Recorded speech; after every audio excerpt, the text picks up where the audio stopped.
What's up, everyone? Welcome back to my channel. If you're new here, I'm Paris and I make videos all about candle making and the starting and managing of my small candle business, LadyCIMONNE Candle Co. We are bringing our part 1 series to a close, which was the Candle Biz Finances series, and today I am going to give you some tips on how to self-fund your startup cost for your small candle business this year. So let's just get started.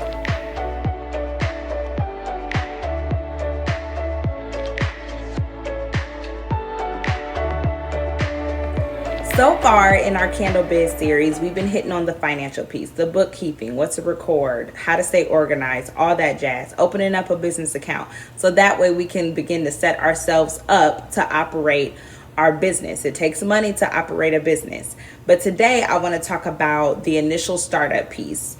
I get a lot of questions about self-funding, like, okay, I want to start a small candle business, but how do I even go about fronting the money? Self-funding is kind of that first initial path that a lot of small business owners or aspiring entrepreneurs decide to take. You know, you just kind of readjust your personal budget to fund your startup cost. I will say, for example, myself, I did self-fund my business. I sat down with my husband. Again, he was the one who encouraged me to start my business. And we just sat down and re-strategized our personal budget. And I was able to take a piece of our savings or what was going to go towards our savings and just kind of divvy that up and take a piece for my small business until I could wean myself off of our personal budget. In other words, until my business was making money to handle the monthly operation expenses. So I want to give you all some helpful tips for you to take with you. So when you begin to start rolling out your candle business this year, you'll know kind of some things to do and what to keep in mind to self-fund for yourself. Tip number 1, pay as few people as possible in the very beginning. One of the best ways to prevent a young business from dying on the vine early, in my opinion, is do everything yourself. And I've even researched that. I think just about any entrepreneur will tell you that. Wear all the hats. It's just what comes with starting a small business anyway. You need to learn your business, operate in your business anyway, so you can learn what your business is about. You need to learn the numbers. You need to learn how to operate. You need to figure out a flow for yourself. So the few people that you have to pay in the beginning, the better. That way, all that money can go right back into your business to handle the monthly recurring expenses you're going to have anyway. You got to pay for supplies and materials and shipping supplies and all that jazz, and it adds up. So the fewer people you have to pay, the better. So wear as many hats as you can. Now, I will give you a tip here. If there is absolutely something where you're like, Paris, I'm just not good at this stuff. For example, like graphic design or something like that, I would recommend using like freelancers or freelance work websites. Like I use Fiverr, that's website Fiverr, a lot. I've actually, well, when I say a lot, I mean I've worked with maybe 1 or 2 people on multiple small projects that, number 1, I could take off my plate, and number 2, I just wasn't that skilled in, and I wanted my vision to kind of come to life on paper. And I did not have the skills to bring it to life what was in my head. So I went on Fiverr and found someone, you know what I'm saying? So if you just absolutely have to pass off work to someone, use freelancers or use a family member that may encompass that skill to either save you money or, hopefully not have to fork out a bunch of money anyway. Tip number 2, maintain outside income. I am sure most self-funded entrepreneurs, including myself, will tell you that they probably worked a full-time or at least a part-time job when they started their small business. And the reality of it is, and I think we all know that, it takes at least a year or more to really start generating the revenue that you're envisioning for your company. It takes a while to build that traction, to build that traffic, to generate that revenue. And while diving all in may seem more ideal because you can devote more time to your business to make it more profitable. You also don't want to burn through like all of your savings pot or the money that you did set aside to self-fund or to prepare your life without like a full-time consistent job or paycheck. You don't want to burn through it so quickly. So sometimes that may be ideal, but it also may be more beneficial to at least maybe work part-time or maintain your full-time job, so that way you can continue to self-fund and then wean off of that consistent income from your other job. I will say for myself, I work for the state of Ohio, and then I am also the assistant treasurer at my church. Both of those jobs I've had for years. Those were my careers for years.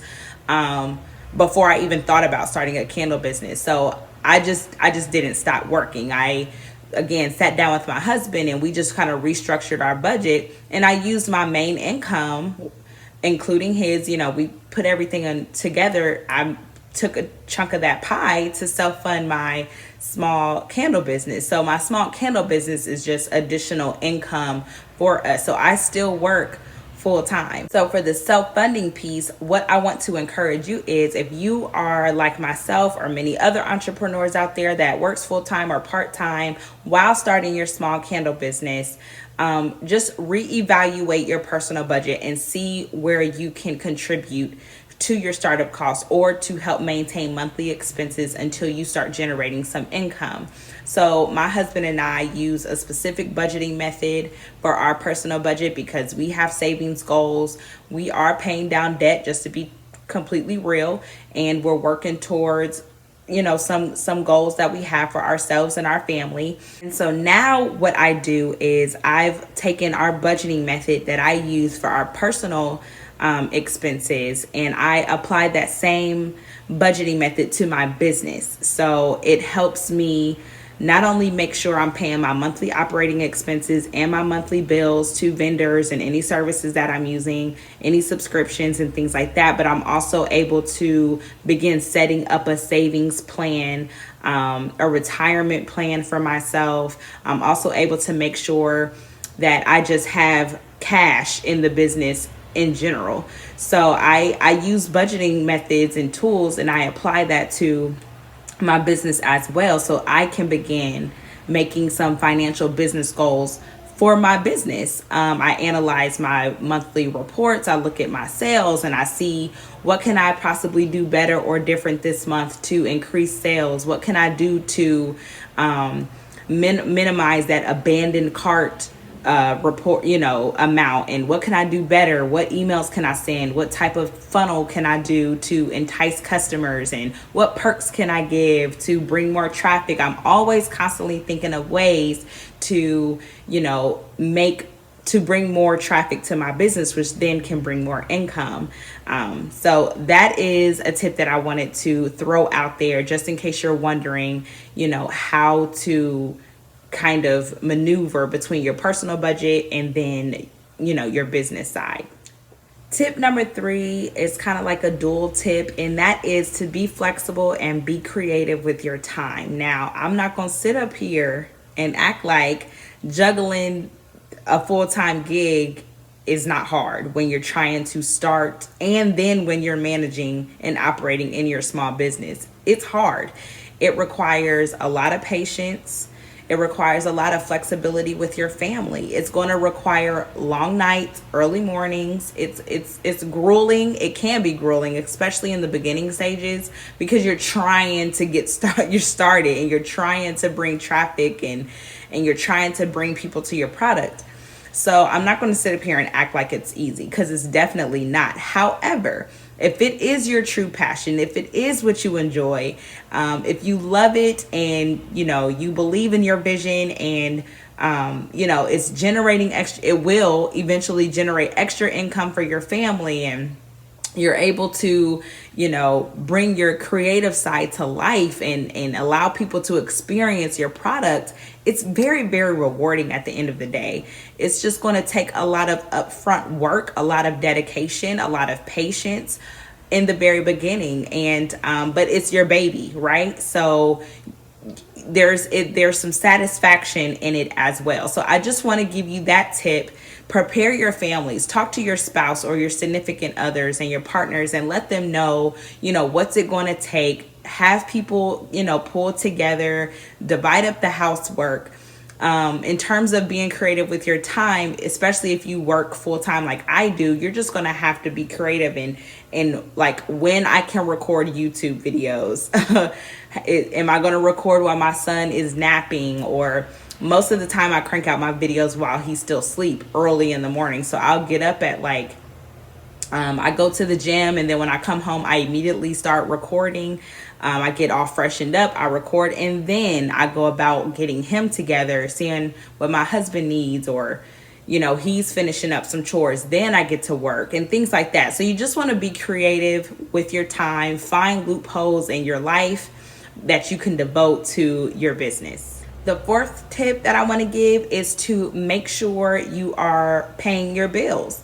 When you self-fund, you're going to have some initial startup monthly expenses. So whether that be monthly fees or a monthly subscription like myself, if you're going to have to pay for, you're going to have to set aside money for, inventory, supplies. And if you have some type of bookkeeping system, that's usually a monthly expense.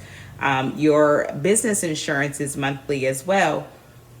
So there's some monthly bills that's going to be recurring. So what I want to encourage you to do is to make sure that when you're budgeting in your personal budget to help self-fund your business budget, you are allocating enough to make your monthly bills.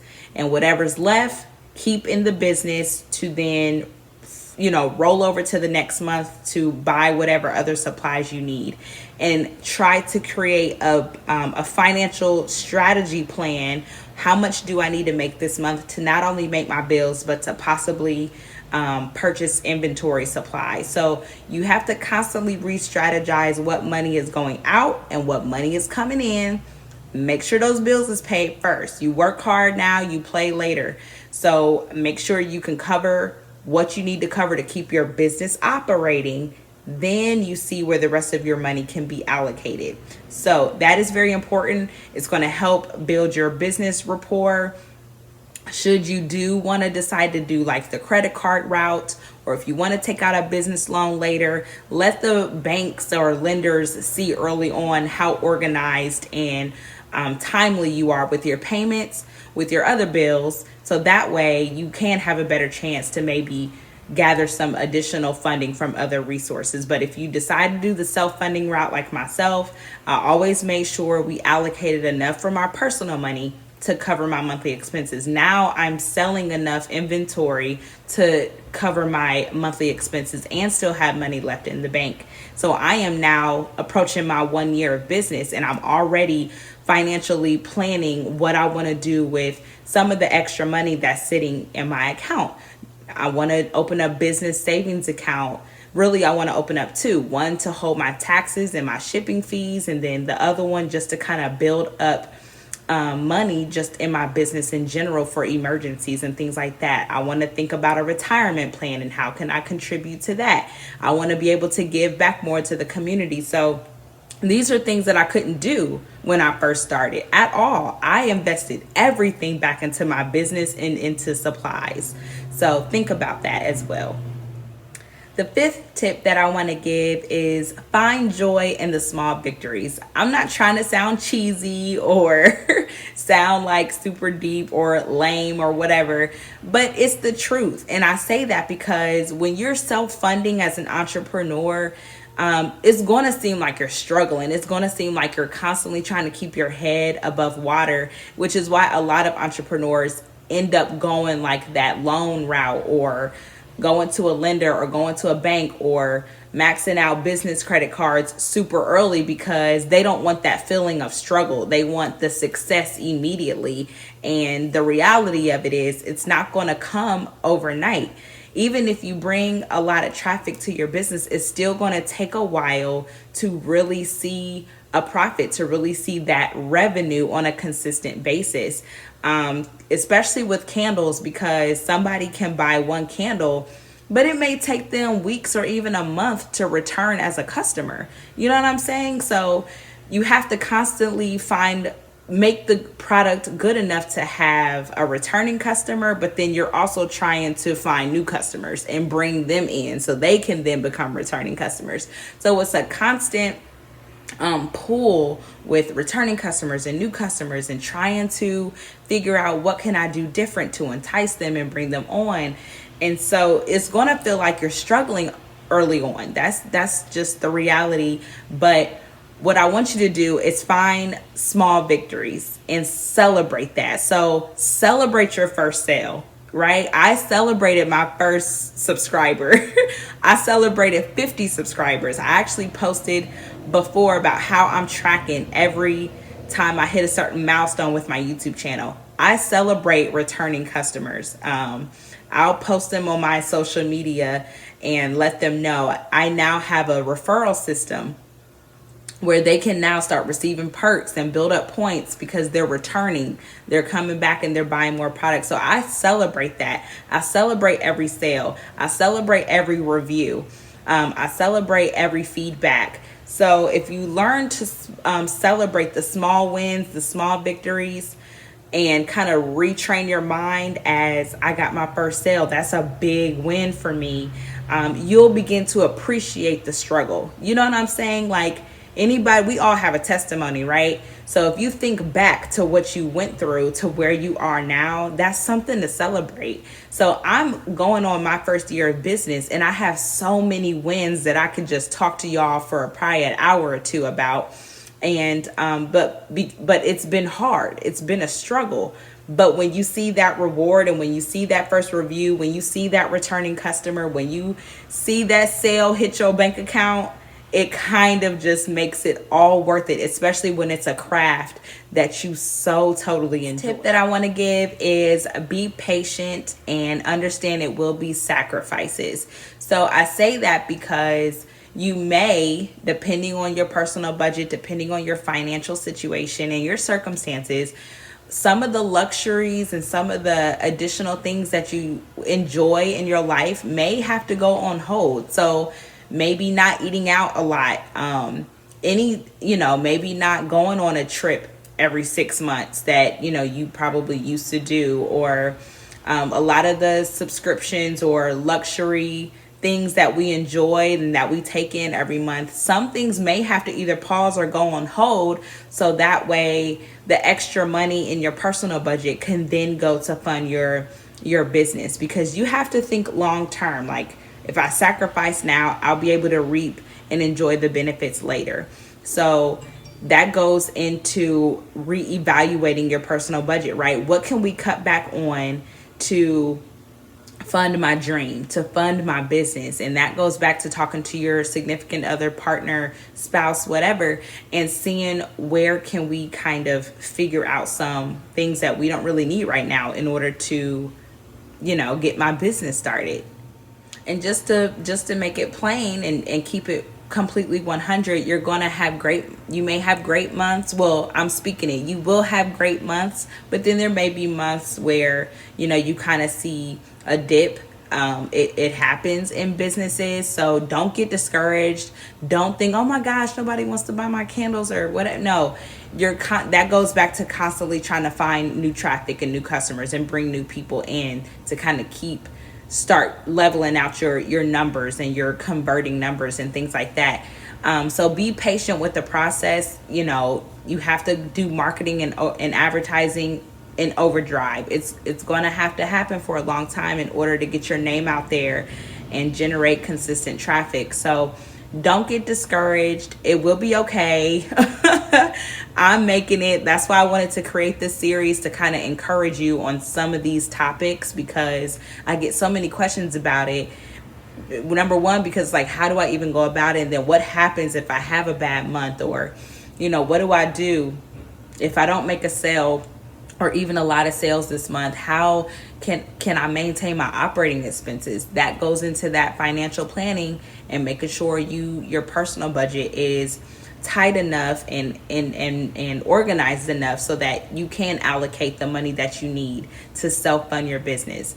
I'm a witness. I self-funded my business from the very, very beginning, and I was able to wean off of our personal budget And so now our main income goes to our household, back to our savings goals, paying down our debt and things like that.